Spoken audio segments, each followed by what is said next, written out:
Step of the gaming journey has been a long time coming, and is actually the very first game that has been requested for me to look over. Now at first glance, this could be dismissed as just another flashy video game, with no stake and all sizzle. However, if we look deeper, we'll find there's much more to Bayonetta than meets the eye.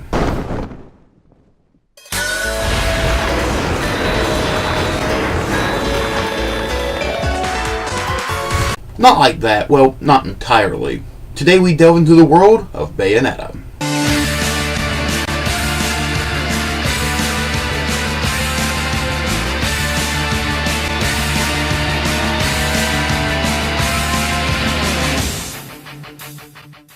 Now, to understand the design choices for Bayonetta, we have to go back to the past. No, not the past of the video game, but the past of our own world. One of the most recognizable abilities of the character Bayonetta would be the Wicked Wii fighting style, where she calls dark power from the hair that envelops her.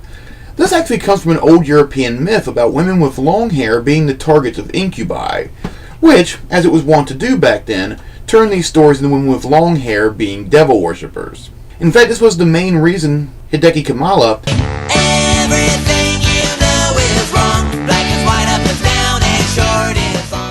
stated why he wanted the hair to be the source of her demonic strength. It's also why she has a British accent in the US dub. Speaking of her character, Kamiya has stated several times that Bayonetta was a feminized version of one of his more famous heroes, Dante from Devil May Cry.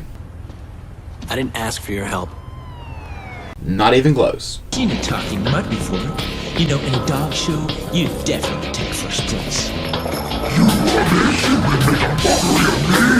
There you go. In fact, several mannerisms and even catchphrases pass between the two heroes. In fact, Kamiya has even said he would love to one day see a crossover between these two characters. Now, whether or not that'll ever happen, it's hard to say, but it does leave something interesting for the future.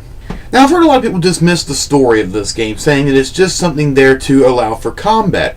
I respectfully disagree. So let's dive in, and fair warning, here there be spoilers. Now first we have to go back nearly 600 years to the beginning of the Lumen Sage Umbran Witch War. A war that began when a Lumen Sage named Boulder and an Umbran Witch named Rosa fell in love and had a child. Now as this woman was born with both the powers of light and darkness, she was one of the first to invoke a prophecy. The prophecy stated that when the left and right eyes of the world were brought together, they would unleash Jubileus, the creator, who would destroy the old world and remake a new one. This is what began the war, as the sages wanted to summon Jubileus, while the Umbran witches wanted the world to remain as it was. Now here's where it gets tricky. You see, Boulder vanishes from the world for a time. It's never really stated how long until the sequel, which we'll get into another day.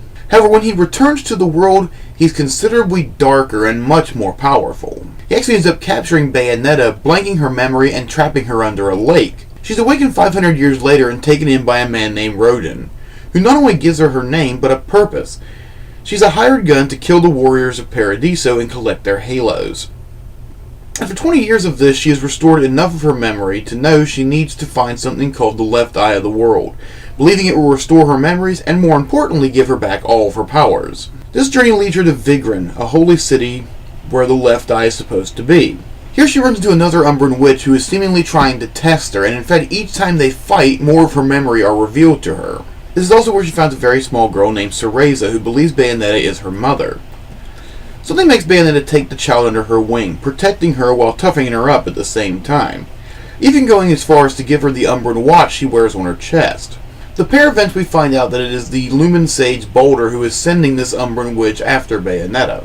We find out that the reason he wants her memory restored is because she needs to be at full power in order to summon Jubileus. Believing she is powerful enough to defeat Boulder, Bayonetta charges into battle, and we find a major twist in the narrative. Bayonetta and Cereza are actually the same person, and it turns out the person who made Bayonetta into the extremely powerful, tough-as-nails bitch that she is in this game was herself. We find out this is the reason Boulder blanked her memory, because he didn't want her to remember the full extent of her childhood, because it may not result in the same thing happening. He in fact brought Cereza into the future so that Bayonetta could train her up and then bring her back. Very similar to time-traveling Dragon Ball Z style, in that both timelines exist and are influenced not necessarily by each other, but by the events each person has seen. And it turns out by giving Cereza the Umbran Watch, It now blocks Boulder's ability to fuck with her memory, so now all of her memories and more importantly all of her powers are fully restored. And we find out she's had the left eye within her the entire time. She just needed to be strong enough to handle its strength. She and Baldur duel in what is frankly an incredible boss battle, and as a side note, this is one of the few games that I've gotten into where by the end of it you really do feel like you're playing some sort of extraordinary demigod, throwing spells that could rip a continent in half. Something a lot of games frankly get wrong when it comes to making you feel powerful. You'll be playing a character who, yes, in a cutscene is indestructible, but in actual gameplay, not so much. Here it's the exact opposite. Unfortunately, Bayonetta overestimates her strength and frankly loses. This allows Baldur to summon Jubileus. This is when the other Umbran witch, John, returns and combines her power with Bayonetta to help her escape from the left eye. Together they summon Queen Sheba, the ultimate power of the Umbran witches, to go toe-to-toe with the divine Jubileus. In fact, you'll notice Jubileus, Sheba, and Bayonetta all share similar character designs. According to Hideki, this is supposed to be because they represent each form of the most powerful being in their respective planes. Jubileus represents Paradiso, Sheba represents Inferno, and Bayonetta represents Earth. Little Easter egg there. Now this leads to a major boss battle between you and Jubileus, and frankly you end up landing a fucking tombstone pile driver into the sun, saving the world and ending this little adventure. Overall, much like its predecessor Devil May Cry, this game is a lot deeper than I think a lot of people give it credit for. Don't let the catchphrase spewing protagonist distract you from the fact that there's a lot more in the background. You just have to pay attention to see it. And we technically still aren't done. One day we will have to return so we can cover Bayonetta 2. But that'll have to wait for another step on the gaming journey. I'll see you next time.